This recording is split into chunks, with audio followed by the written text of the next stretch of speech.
सिमरन और उसका परिवार शहर छोड़कर एक पुराने गांव के किनारे बनी हवेली में रहने आ गया। हवेली बहुत समय से बंद थी और उसमें धूल और जालों के अलावा कुछ नहीं था। सफाई करते हुए सिमरन को एक बड़ा सुंदर लेकिन धुंधला सा दर्पण मिला। वह दर्पण बहुत भारी था और उसके किनारों पर अजीब आकृतियां बनी हुई थी। सिमरन ने उसे अपने कमरे में रख लिया। पहली रात ही सिमरन ने महसूस किया कि दर्पण में कोई हलचल है।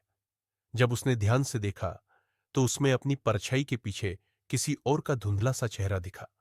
उसने सोचा कि यह उसका भ्रम है और अनदेखा कर दिया। लेकिन धीरे धीरे घर में अजीब घटनाएं होने लगी। मां किचन में बर्तन गिरने की आवाजें सुनती, लेकिन जब देखती तो वहां कोई नहीं होता। पिता को लगता कि कोई उनके पीछे खड़ा है, लेकिन मुड़ने पर कोई नहीं दिखता।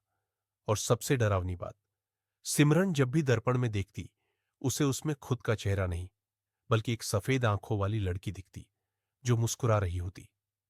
एक रात सिमरन की छोटी बहन पायल ने रोते हुए कहा, दीदी, आईने में एक दीदी है जो कहती है कि वो हमें खेलने ले जाएगी। अब परिवार डरने लगा। एक पुराने पुजारी को बुलाया गया, जिसने बताया, यह दर्पण एक तांत्रिक का है जिसने 100 साल पहले एक आत्मा को इसमें कैद किया था। यह आत्मा अब आजाद होना चाहती है। अगली रात जब हवेली में सब सो रहे थे, दर्पण से सफेद धुएं जैसी आकृति निकली और धीरे धीरे पूरे घर में फैलने लगी। पायल बेहोश होकर बिस्तर पर गिर गई और उसकी आंखें सफेद हो गईं।